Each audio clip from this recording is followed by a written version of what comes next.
computer anyway.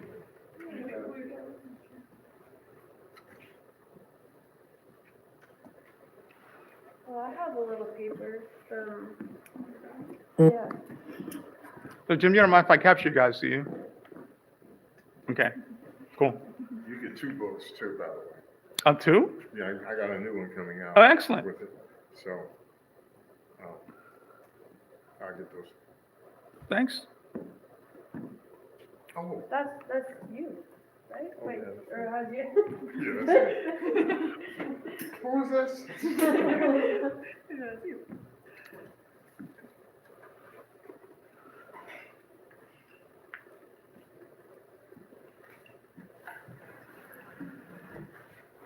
And what will happen Oh, cool. if you, people are trying to buy some property, so just don't, just feel, but I'll look at the number. I'll deal with it that way. What's the first numbers? Of mine? Yeah, 971. nice, okay. And what, if it's there, then I'll. I'll put my name or something. Okay, Yeah. yeah, because that way. You don't like the A scam. little Yeah. quick. Yeah. Right away, I don't even No. want to. Yeah. Nice talking to you. Yeah, bye. Yeah. Cool. All right, well, maybe I'll see you, but thank you again. My pleasure. Yeah, Thank it's you. really nice to meet you and to hear your story, your family story. Oh, wait, so, okay, I'm sorry, I have one more question. The Hartsfield's your family, Mhm, but you're Tharpe, mhm. okay. Two So is things. Hartsfield like one side of your family, or? No, well, 2 things. You take the quotes.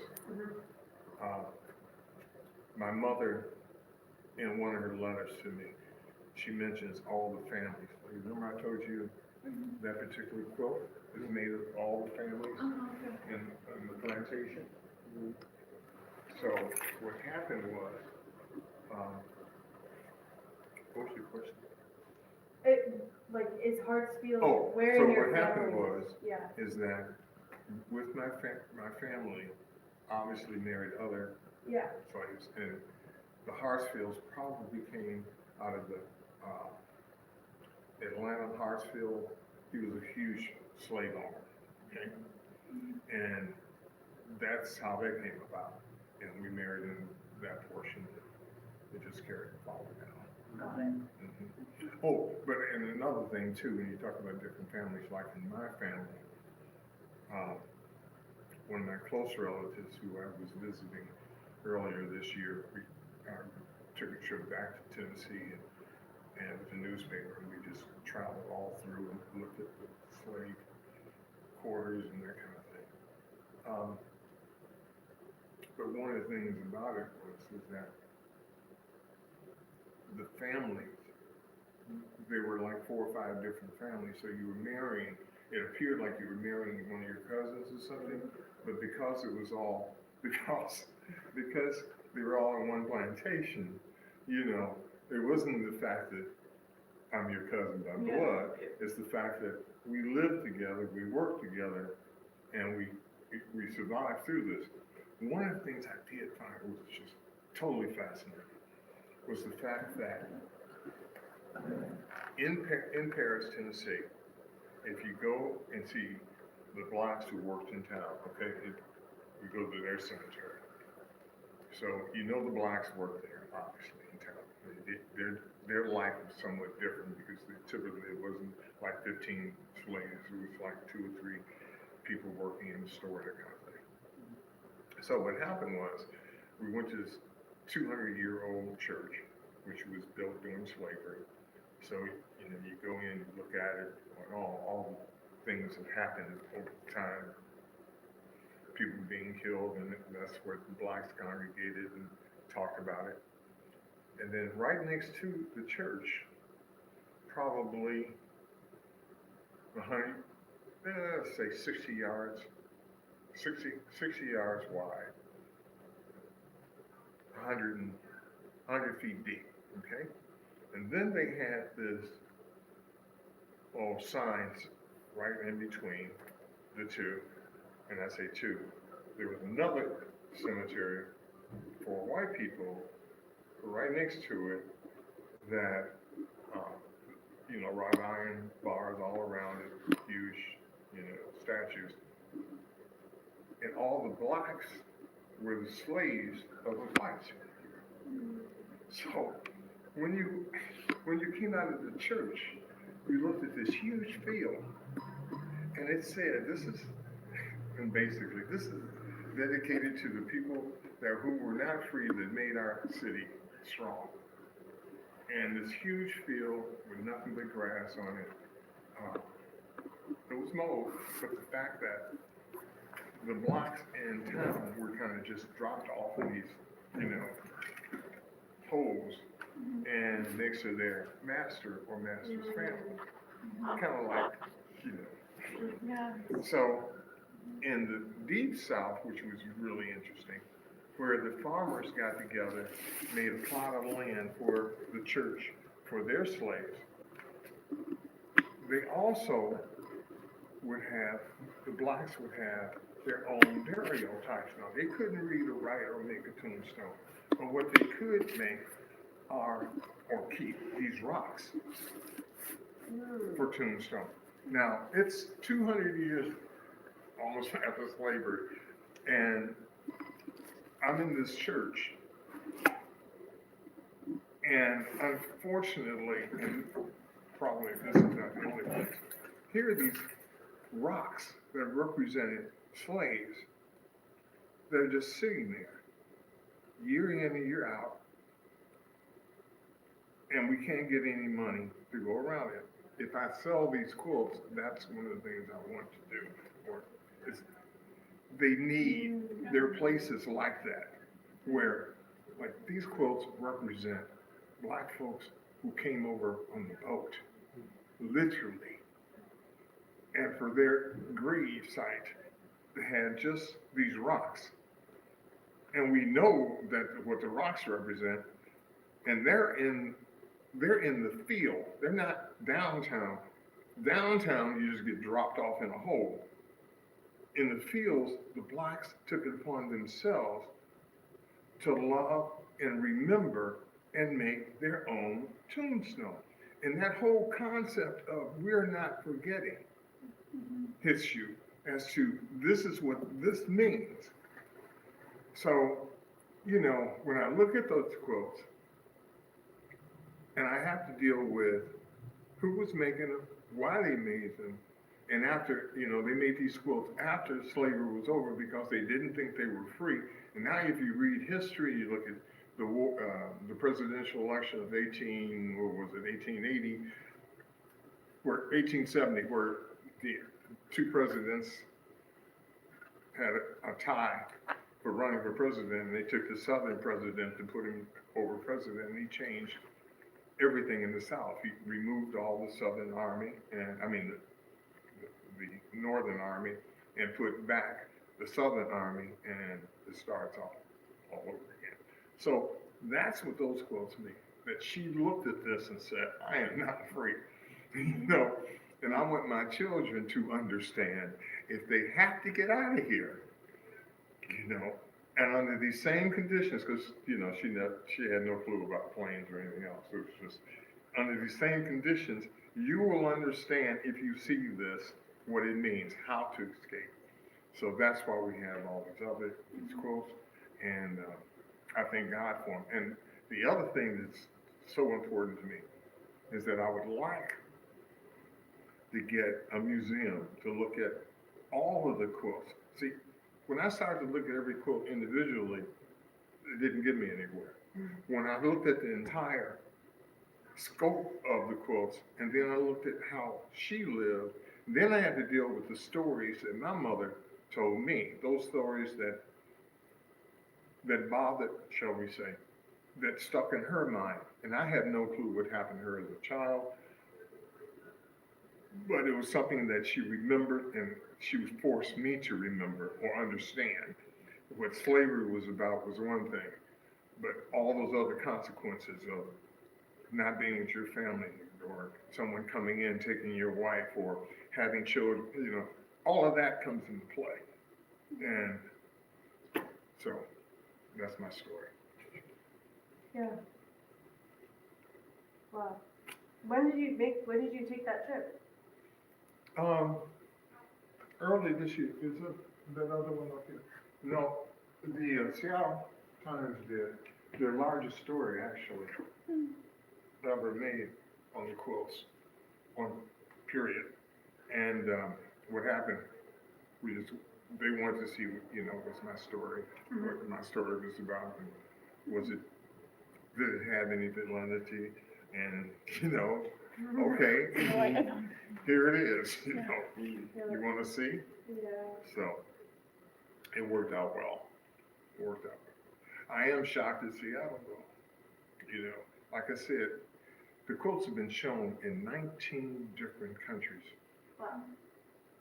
And Japan is doing a special on the quilts, coming out of a book this summer.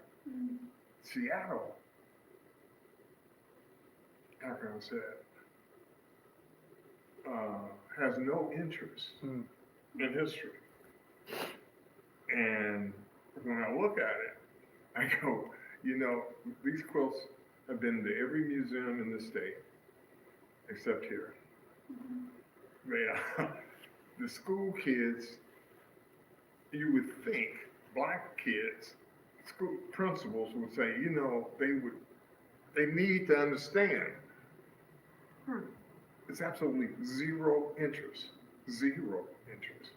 So, That is surprising. that's what? It's surprising. Well, it tells a bigger story too, If I just look at what we have compared to what anybody else has in the city, and I see this is just one more episode of making sure black people don't understand or have a foundation. One time I was on this board once, and it was with the mayor, not the president, but it was another mayor. And we got into it about who to vote for, who to da-da-da-da-da, and we're going back and forth, and it came down to it. I said, well, you got two issues. One, you must think that blacks are so stupid that they can't figure out what to do, or you have to consider the leadership of blacks had never done what they were supposed to do. It can only be one or the other. And it's like, everybody just looks and says, you can't have it both ways. So when you look at this, they're not caring. Never knew to care. Nothing in their educational system said you are supposed to care about these things. Yeah. So when I look at the city, and I look at where it is, and I look at every other place, it's like, why? Yeah. And then it's like, That is interesting.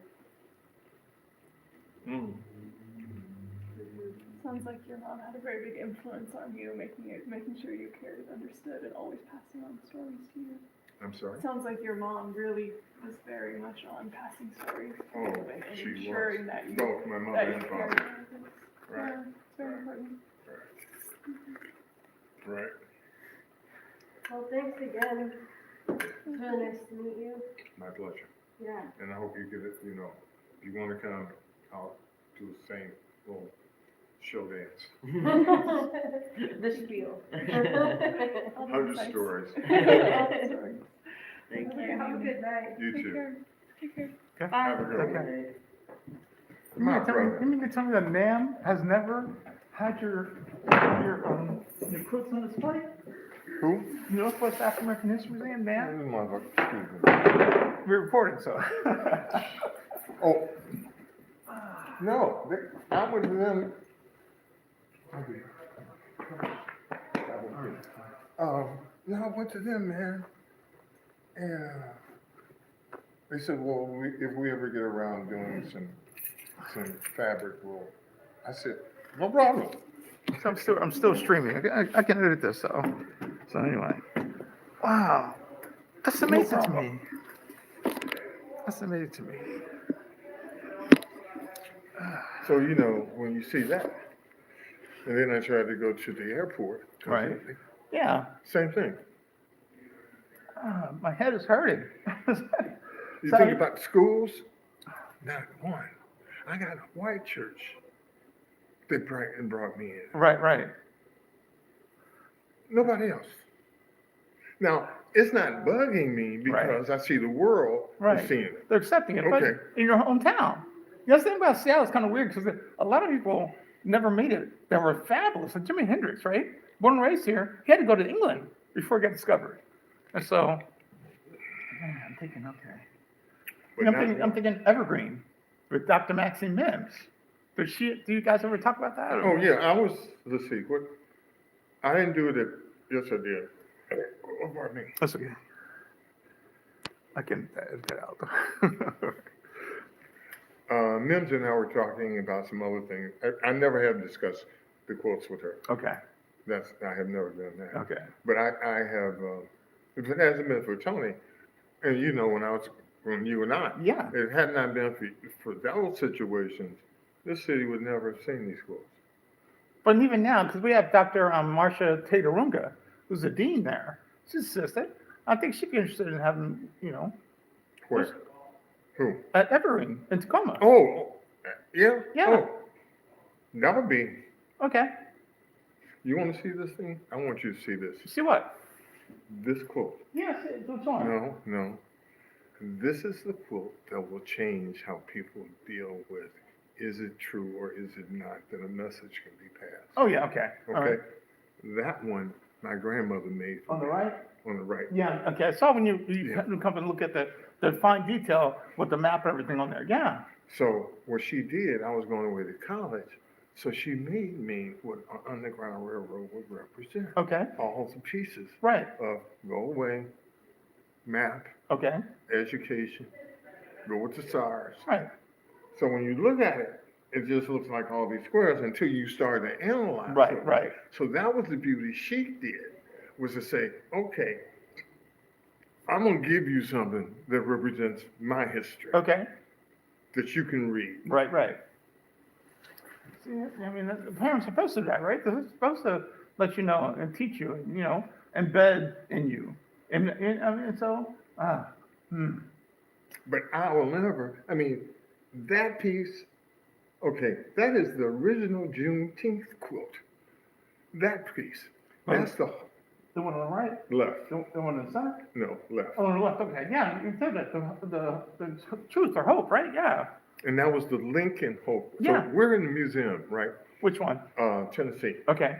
So we're asking questions and I'm showing them some quotes. Right. And this particular one comes and he said, do you know what this is? And I go, no, these quotes been sitting in my house for 12 years and I didn't know what they were doing then. Right. So, no, tell me. You had somebody else say? No, okay. No, I'm sure they all know, but it happened. Yeah, it happened. Did I know? Yeah. So she said, no, this is Lincoln's Hope quilt. Wow. And I've been telling everybody it's our Hope quilt Right. because our family dropped the Lincoln Okay. in America. Right. It's our Hope quilt. Wow. So when my grandmother was getting a divorce Okay. from her husband, Mm-hmm. she had one daughter in Tennessee. She gave all the quilts to her Okay. except one, Right. the Hope quilt. Okay. When she went to Chicago, she took the Hope quilt with her Mm-hmm.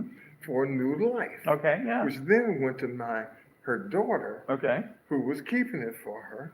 And when she died off, and then my mother finally got it, and then it came to me. Okay. Okay. But it all started out with the, Wow. and that's because in the Hope quilt, it was all these pieces that came together to represent the states. Mm-hmm. And this one is all the family. Okay.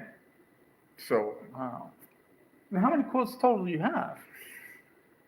include this one and another one, and I have 14. 14. Okay. All right. This one, 1960s, and the other one was made by, someone who knew Underground Railroad quilts Okay. for a wedding. It was my first wedding, but it had two sides. One side is black art. Okay. I mean, all the things that you think, Yeah. and then on the other side is like what that stuff, because most people don't understand. when you look at art now and you see black quilts, a lot of them have a lot of designs in it, you know, black showing this, Right. you know. But in reality, when it comes to the Underground Railroad, you could never put that in the white man's house. That's true. Yeah. No, they would that not was say it. never, that was not it. Right. It had to be one of those. Okay. So you had to take English art, English quilts, European. and then redesign it to do what you wanted Right. to show. Okay. And that was, you know, because now when I go to a lot of shows, they have beautiful work, quilting work, Right. but it has, you know, nothing to do with, could you Okay. put that on a fence in 1860? No. You think you get shot? What is these marks? Could you put it on the fence in 1960? Probably not. You put it on the fence in 2026? That's a good question. Paul, Yes, sir. are you okay walking up those steps to go out? If not, I can let you out the front door. Yeah, let me look at the front door. I need to restroom real quick. You closing up pretty soon? I'm sorry? You closing up pretty soon, like 5 minutes, or what? Are you closing up in 5 minutes? Trying to? Okay. Let me go to the restroom and we'll go. All right. Cool. Look at my briefcase. Yeah. So, you're speaking of black art. So, Tacoma Community College is having a black art event, and my wife is speaking on Thursday. And so she's giving an artist talk from 1 to 1:30. That's tomorrow.